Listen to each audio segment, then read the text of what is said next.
Le métier des immigrés. Quelle est la plupart des métiers que les immigrés font? Là, c'est le thème d'aujourd'hui. On va parler du boulot que les immigrés font. Mais c'est quoi l'immigration quand on parle d'immigrés? Parce que quand on parle d'immigrés, on voit, il y a directement un cliché bizarre des Noirs qui traversent la Méditerranée dans les bateaux pour immigrer en Europe et pour pouvoir trouver un avenir meilleur. Maintenant, quand je parle d'immigrés, c'est dans un, c'est dans un contexte un peu plus large. Parce que les immigrés sont ceux qui se déplacent d'un point à un autre qui n'est pas leur pays d'origine pour pouvoir travailler, essayer de s'en sortir, bâtir une vie de ce côté-là. Et lorsqu'on remonte même dans l'histoire, l'immigration, ce n'est pas une chose qui date d'aujourd'hui, c'est quelque chose qui date de depuis. Qu'est-ce qui a même aussi poussé l'immigration bien avant? Quand on voit par exemple sur un plan religieux, on voit l'histoire d'Abraham et bien d'autres, c'est la famine. Parce qu'il y avait de la famine qui se sont déplacés pour aller en Égypte. Et pareil même avec Joseph à l'époque. Bon, l'immigration, lorsqu'on voit des gens immigrer, c'est parce qu'ils partent rechercher des endroits où ils pourront mieux s'en sortir par rapport à l'endroit où ils sont. L'immigration concerne tout le monde, toutes les races, toutes les couleurs. On a du côté de l'Amérique latine, Donald Trump a construit des murs parce qu'il y a toujours des, euh, des ressortissants de ces pays-là qui migrent pour aller aux États-Unis. On a en France, il y a la migration un peu de partout. En France, c'est comme l'arc-en-ciel. On y retrouve un peu de tout. On dirait que c'est le monde en miniature. On a des Noirs sortant d'Afrique, on a des Asiatiques, des Chinois, des gens venant même aussi de l'Europe, les Romains, et il y en a de toutes sortes. Mais c'est juste qu'on a voulu catégoriser l'immigration comme des Noirs qui viennent juste, qui quittent de l'Afrique pour arriver en Europe. Non, l'immigration concerne tout le monde. Et même, si on veut parler même de l'Europe, il y a un mouvement qui a toujours existé, qui est toujours naturel. Même les propres Européens, que ce soit les Français, les Allemands, eux-mêmes, ils immigrent pour partir dans d'autres pays. Donc, beaucoup sont installés au Canada, d'autres sont installés en Afrique, d'autres aux États-Unis, en Chine. Bon, les populations ont toujours eu à se déplacer et se déplaceront toujours. Mais maintenant, ce qui peut causer le déplacement de l'un ou l'autre, ce n'est pas forcément le même motif. Mais on sait qu'en général, il y a un gain financier qui, qui pousse à tous ces déplacements-là. Certains Européens se déplacent pour aller en Afrique, pour aller en Asie. Pourquoi? On appelle aussi certains endroits les paradis fiscaux. Ils ont leurs moyens, mais ils voient qu'étant sur place dans leur pays, ils ne peuvent pas être gagnés assez d'argent. Bon, ils partent où les impôts ont une très bonne marge pour qu'ils soient davantage riches. Bon, c'est comme ça. Maintenant, lorsqu'on va parler de quel est le travail des immigrés. Les immigrés sortant d'Afrique, les immigrés sortant d'Europe, les Romains, de Chine et bien d'autres. Quelle est la plupart des boulots que la plupart des immigrés font dans le pays, pardon, dans le pays où ils se trouvent? On va constater que les boulots que la plupart des immigrés font, c'est euh, le jardinage, aide à la personne âgée. Il y a le jardinage, aide à la personne âgée. Ils sont aussi des éboueurs, des femmes de ménage, des gardiens et plein d'autres choses. On dit souvent que c'est le sale boulot. Les autochtones, ceux du pays, ne veulent pas faire un certain style de boulot. On prend ceux qui sont étrangers et on les donne cela. Et c'est une réalité, elle est cette triste, mais c'est une réalité. Plusieurs personnes, vous allez peut-être voir dans les métros parisiens d'Europe et bien d'autres, Et ces gens-là, généralement, dans les 4-5 heures du matin, c'est eux qui occupent les micros. C'est eux qui occupent les bus. Parce que ce sont des métiers où il faut arriver tôt avant les autres, le temps de pouvoir prendre certaines dispositions. Et pour que disons, les autochtones arrivent, ils travaillent. Et après, donc, ils finissent un peu plus tard, le temps de pouvoir encore bien arranger, disons, pour une femme de ménage. Elle doit arriver au boulot avant que la dame ne sorte. Peut-être c'est des femmes de ménage ou bien nounou. Tu dois arriver avant qu'elle ne parte au boulot. Elle doit te laisser l'enfant avant. Si elle commence son boulot, disons à 7 heures, à 8 heures, tu dois être là bien avant. Et quand elle finit son boulot, c'est en ce moment-là que tu finis. Bon, tu finis un peu plus tard qu'elle. Mais c'est pas parce que tu travailles plus qu'elle en nombre d'heures que tu as plus d'argent qu'elle. C'est vrai qu'il y a aussi la réalité des diplômes. Plusieurs arrivent dans des pays étrangers. Parfois, ils ont même fait des études dans leurs pays respectifs. Mais parce que ces pays respectifs d'où ils sortent, leur diplôme n'est pas pris en considération. On ne considère pas généralement ça. Ou bien parfois, ça prend encore le temps, l'équivalence, tout ceci. Et entre-temps, il faut gagner sa vie, il faut vivre. Et aussi, il y en a parfois qui sortent de leur pays, qui faisaient des métiers, qui sont des métiers qui n'existent plus dans le pays qui les accueille. Par exemple, tu vas voir quelqu'un qui faisait, par exemple, son moto-taxi. On dit souvent Ben Skinner. Il a longtemps fait ça, il connaît ce métier. Il était peut-être même taximan. Bon, disons moto-taximan, parce que taximan, il y a les taximans un peu de partout. Il faisait de la moto.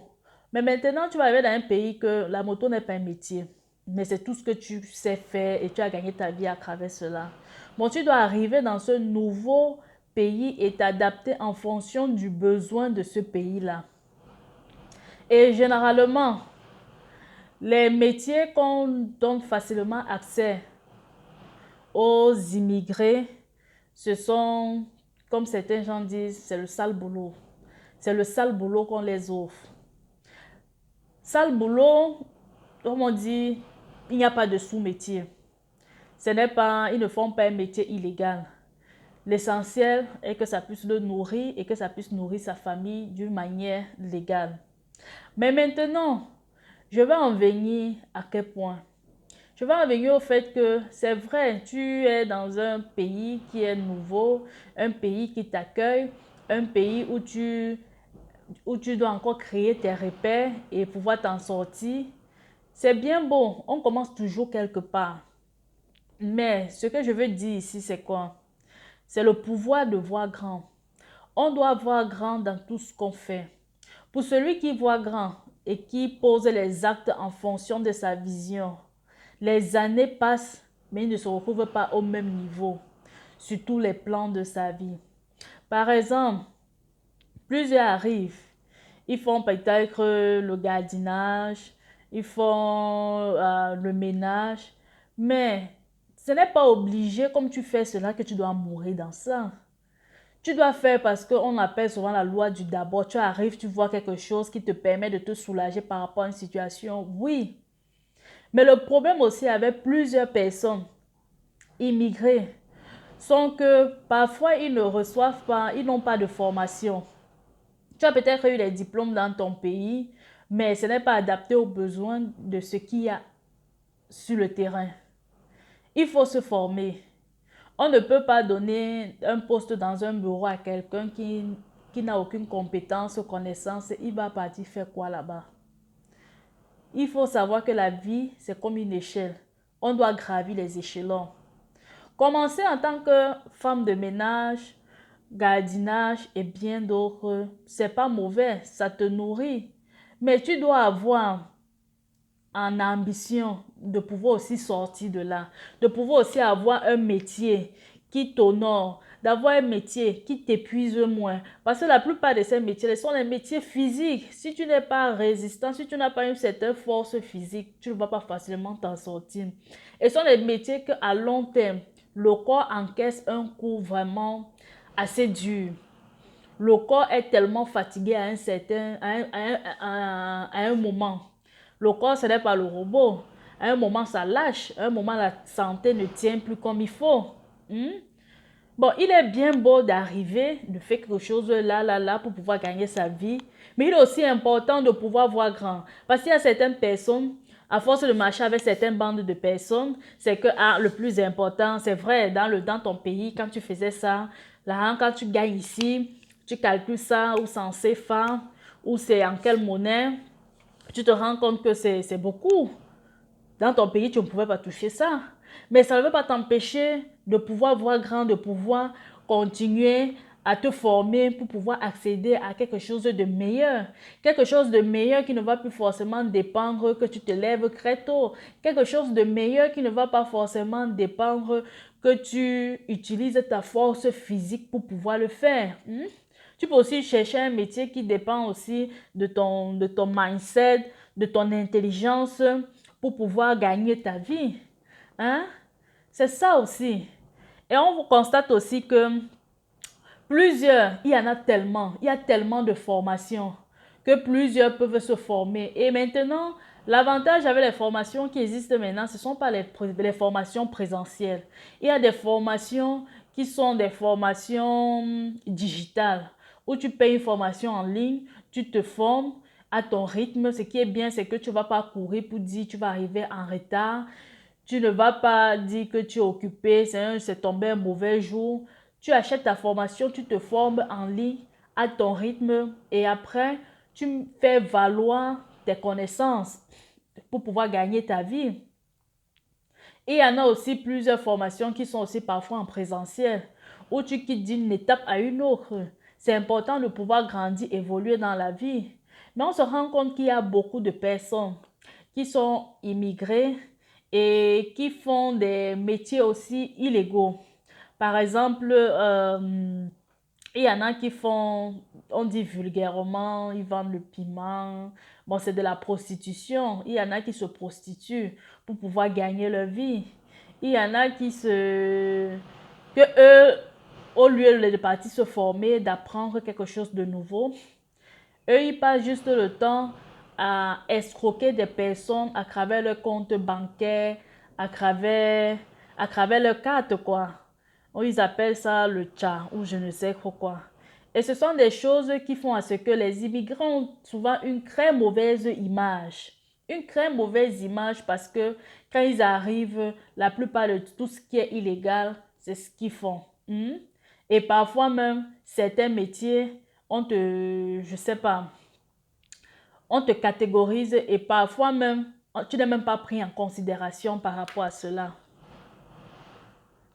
Est-ce que c'est parce que tu es dans un pays qui n'est pas ton pays que tu n'as pas réussi?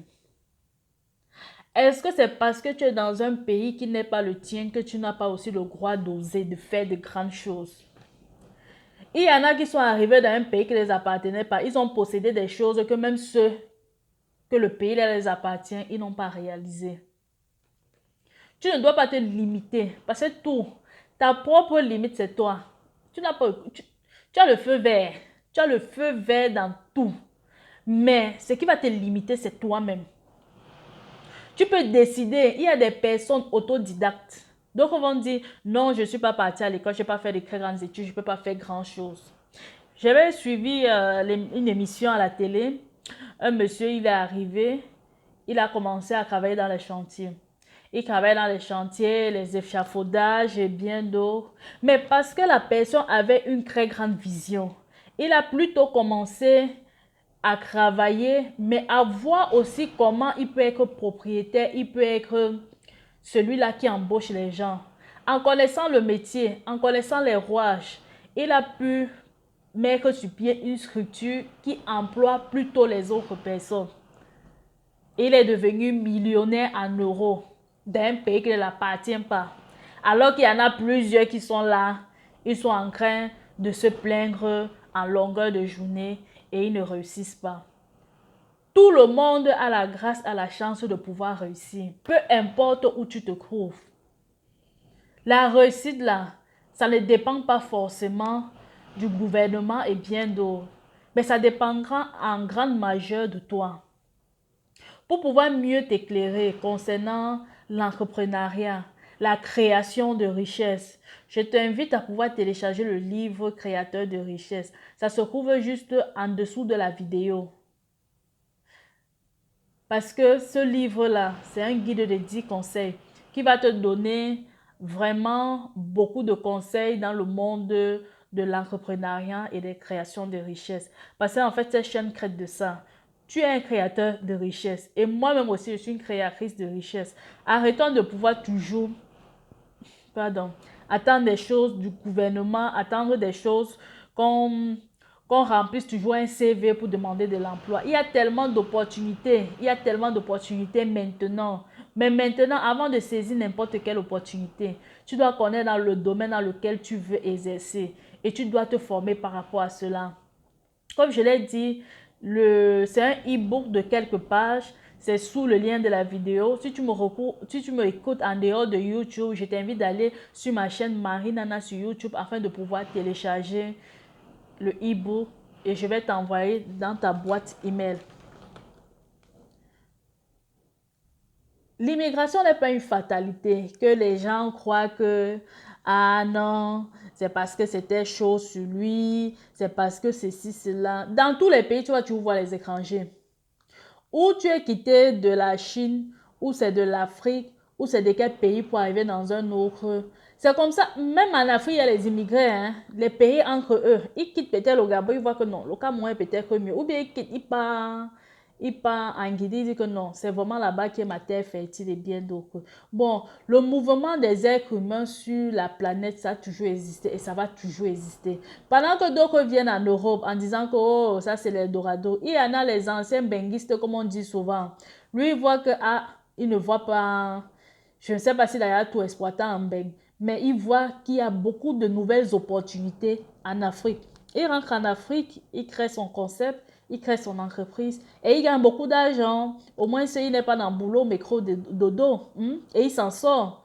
On ne va pas en vouloir l'un qui quitte du point A pour le point B, ni celui qui quitte du point B pour le point A.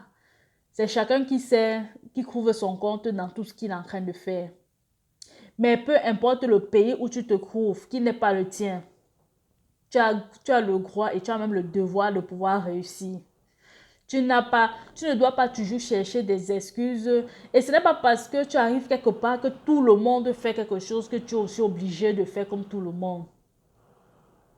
La majorité n'a pas toujours raison. Je vais te prendre l'exemple d'un monsieur américain, Andrew Carnegie. Il était l'homme le plus riche de son époque parce qu'il faisait dans l'aciérie. Il est arrivé aux États-Unis quand il avait l'âge de 13 ans. C'était d'origine, c'était les Écossais. Il est parti avec sa famille. Il est arrivé, il a vu le milieu, il s'est lancé dans les affaires et ça fait de lui l'homme le plus riche au monde de cette époque. Tu n'as qu'à taper sur Google. Parce que tu sais que maintenant, là, avec Google, on ne discute plus trop, que c'est vrai, c'est pas vrai. Tu pars, si tu as une information que je te donne, tu doutes de cela, tu pars, tu tapes sur Google. Andrew Carnegie, l'homme le plus riche dans la série à son époque. Il est juste arrivé aux États-Unis à l'âge de 13 ans. C'était un immigré, comme on peut le dire ainsi. Mais il a eu à réussir. Tu peux commencer par ces boulots qu'on donne à la plupart des immigrés pour pouvoir s'en sortir. Mais tu as le devoir de ne pas terminer dans ça. Tu dois t'arranger à ne pas terminer dans ça. C'est pour ça que tu dois te former. Ton premier investissement, ce n'est pas dans les habits. Tu m'as vu, la chaussure, les sacs et autres là. Tu dois investir en toi. C'est pour ça que quand tu vas télécharger le livre là, je vais te donner des articles qui vont beaucoup te motiver et même des différentes formations que tu pourras faire pour pouvoir gagner ta vie en dehors de ce qu'on te propose. C'était tout pour cette vidéo concernant les métiers des immigrés. Et de savoir que même si tu fais ce que la plupart des gens font, en parallèle, crée quelque chose. Sois un créateur d'entreprise, sois un créateur de business. Comme on dit souvent, un être humain doit toujours avoir un peu ses à côté. Ses à côté, c'est quoi? C'est une petite activité qui rapporte de l'argent en dehors du business ou bien de son activité quotidienne et officielle qu'il exerce. Si tu es émigré, peu importe le pays où tu es, sache que tu as toutes les capacités de réussite en toi. Exprime-toi juste et bonne réussite. Merci de partager la vidéo, de t'abonner et de laisser en commentaire ce qui t'a intéressé dans ce thème que j'ai évoqué. Et si tu as aussi un autre thème que tu aimerais que j'évoque, inscris ça en commentaire et je vais développer cela. On se dit à la prochaine.